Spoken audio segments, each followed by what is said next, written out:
Good afternoon. My name is Pranav Shrestha. Today I'll be giving a quick presentation on GDP and the measurement of progress based on Chapter 6 from our textbook. We'll take a look at how GDP helps us understand the current state of the U.S. economy, what's been driving recent changes, and how policymakers are responding to challenges like inflation and investment slowdown. Introduction: the economic climate. Let's start with the big picture. The U.S. economy is currently experiencing moderate growth, which means things are moving forward, but not at a fast pace.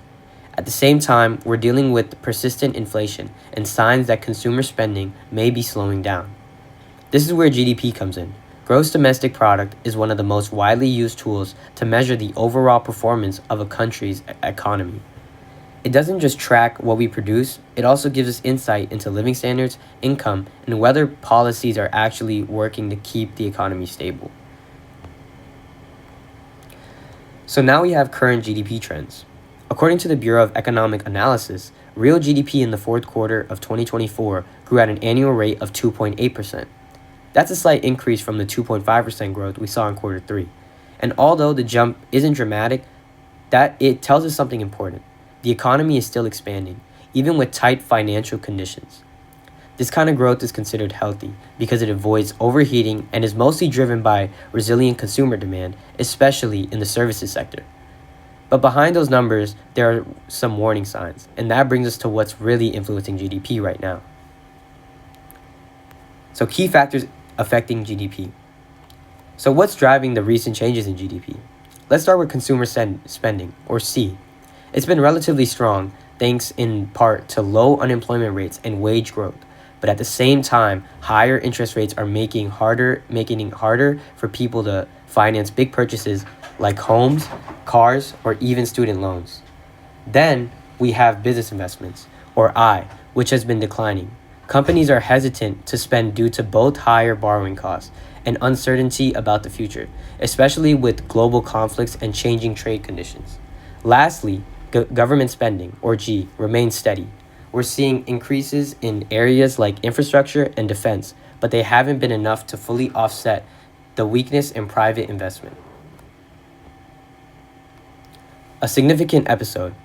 One major episode that's played a central role in all of this is the Federal Reserve's interest rate policy over the past 2 years. In 2023 and 2024, the Fed raised aggressively in an effort to bring inflation under control.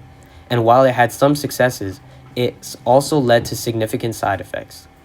In the graph here, the red line represents interest rates and the blue line shows business investments. As you can see, there's a clear inverse relationship. As interest rates rise, investments tend to fall. This is because borrowing becomes more expensive and companies hold off on expansion, hiring, or large-scale capital projects. The effects have been especially strong in industries like housing, manufacturing, and tech, all of which rely heavily on access to credit. So while the Fed may have helped cool inflation, this shift has definitely slowed GDP growth. Policy implications. Now the big question is, what's next? Policymakers are trying to balance two competing goals: keeping inflation in check while avoiding a slowdown or even a recession.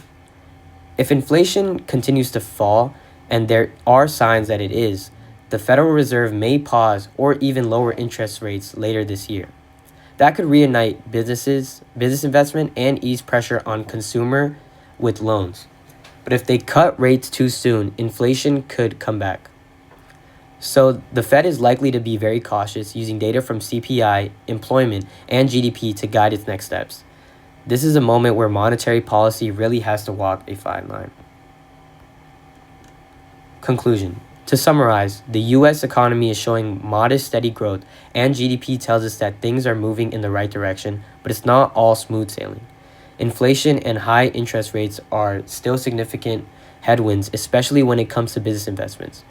The outlook for GDP is cautiously optimistic. We're in a holding pattern, waiting to see how inflation responds and how the Fed adjusts its policy. With careful management and a little luck, we could see stronger growth by the end of the year. Thank you very much for listening.